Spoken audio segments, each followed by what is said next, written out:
These are the plants I grew for myself for 2025. So it doesn't look like a lot compared to what I have been caring for the last 7 weeks. I'll show you those in a minute. Um, this is it. This is what we're going to do. We're going to go find homes for all of these plants today. I've got tomatoes, peppers, a few random plants, and yeah, it's time. We are past our last frost and the weather looks incredible. So that's where I was sitting to do the intro, and these are some of the things I need to take care of as soon as possible. So I've got my collection of tomatoes and peppers and a few eggplants for myself, a couple kales, but this is it. I mean, I don't have really a lot for myself. I have put a few little things in. I've got one dwarf tomato put in and like 4 or 5 micro dwarf tomatoes I put into my green stock. And then I think I put 3 or 4 dwarf eggplants in the green stock as well. But other than that, I do not have any of my summer starts planted. Now, this is all I have left from my 2025. It was a lot more. It was a whole lot more. I emptied out all those trays. So I did have more plants. They have gone on to their new families to be planted into the ground in the garden. And so here is my stash. We need to get busy. Maybe I'll make a map as I go, because sometimes I forget where I plant what. And so when I picked out my plants this year from the starts I started, I did something different. Normally I'm like giving myself the smallest plants, the spindly looking plants, the ones that I don't want to give to someone. But this year, and I've been doing better about it every year for like the last 2 to 3 years, I've been letting myself have the good plants. We should also treat ourselves the way we would treat others. So if I would not give someone a spindly, weakly, sickly plant, why would I want to give that to myself? To give myself a rough start in the beginning? So I kind of eased into that thinking over the last 2 to 3 years with growing my own seedlings. And so now I do pick out some decent looking starts for myself to give myself a good start in the garden. And then, I don't give away horrible looking plants. I just put them into my little greenhouse nursery, or hospital is what I call it, and see if I can nurse them back to health, and then find a home for them or somewhere in my own garden. Look at all of these. I mean, why do I even start seeds at the end of February, early March, if all I have to do is come out here in April and find a bunch of seedlings that have developed? Before I could start planting my tomato plants, I went around and collected all the free volunteer seedlings that I could find that were growing in my containers, in the ground where I needed to put peppers and tomatoes. I collected so many plants, y'all. In addition to trying to prepare planting spaces, I still have all these seedlings to get rid of.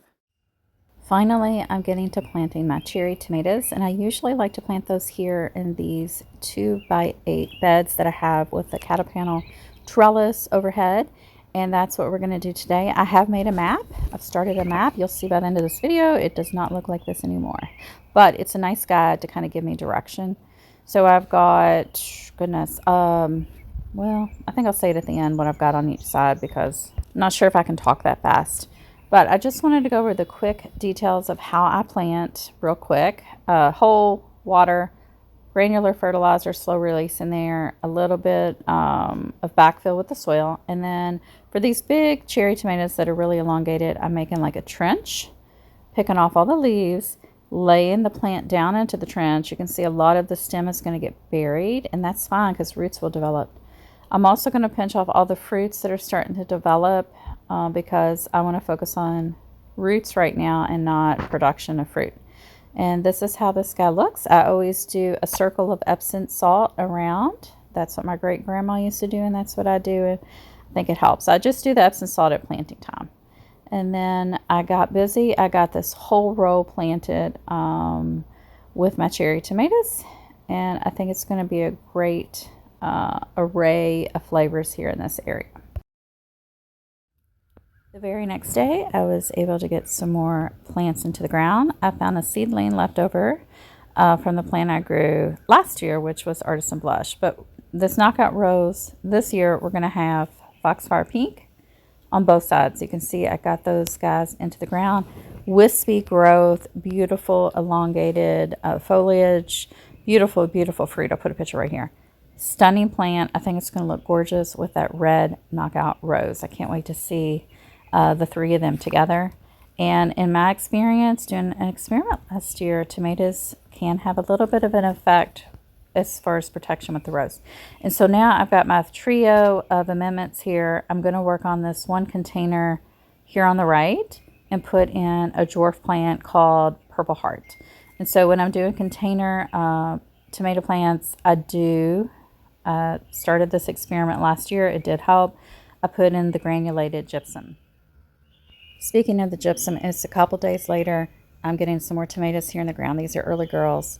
So you saw that water just pooling in that hole that I just dug. This area is very, very heavy clay, and gypsum is used to condition soil so that the soil will loosen over time. I'm using it in my containers for calcium to prevent blossom end rot, but sometimes it's good to use it in your landscape if you need to break up some clay. Y'all know I love to do experiments in the garden, so I got the great idea because I have so many plants this year, too many plants. I'm going to plant one of my Whitmore tomatoes right here in my backyard. I have never grown tomatoes right there before, but I'm going to try it. This is a low part sun location, maybe moderate part sun. And in the front yard, you'll see in just a second, we're going to go out there and plant one in mostly full sun. So I'm going to run a whole comparison video experiment all summer. I'm going to collect the data and then I'll post that sometime maybe in the fall or next spring. But I love this tomato. It has very minimal seeds, if any. I think one time I can only find 1 or 2 seeds in a whole fruit, and they're big and meaty and juicy. You can see I do have still the clay here in the backyard. That's very common in my backyard. Now in the front, we're back in the front now to plant the second Whitmore plant. Look at this. Look at how root bound my poor plants have gotten. That's a whole nother topic we'll talk about in another video. So I got the Whitmore planted. Better drainage in my front yard. There is still clay, as you can see there, but better drainage. So I got him planted, pinched off any little leaves that were touching the ground. I do that with all my plants. And then the deer will try to get this plant, so I had to protect it with my bench temporarily until I figure something else out. I've got to start my deer prevention program. I've just been so overwhelmed with everything else lately. I haven't got that done yet. The first Saturday in May is Derby Day in Kentucky, and that is traditionally when most people in Kentucky will plant out their tomatoes for the year. But it's because I had so many left. I had grown way too many this year and not enough people wanting tomatoes. I have so many left. So I spent my Derby Day with a makeshift yard sale last minute trying to get rid of some of these guys. And you'll see in part 2 of this video that I actually have to start planting more into my own landscape and also figure out some creative ways to get rid of all these plants. For the past 2 weeks, I've been trying every day to get at least 1 to 3 or more tomatoes or peppers in the ground or a container. You can see my map has grown and it also is a little messy, but I'm trying my best to get these in the ground. It's just taken a while. So we're going to have a part 2. I'm just going to do a garden tour, show you where I put all of these tomatoes and peppers. I think it'll be fun.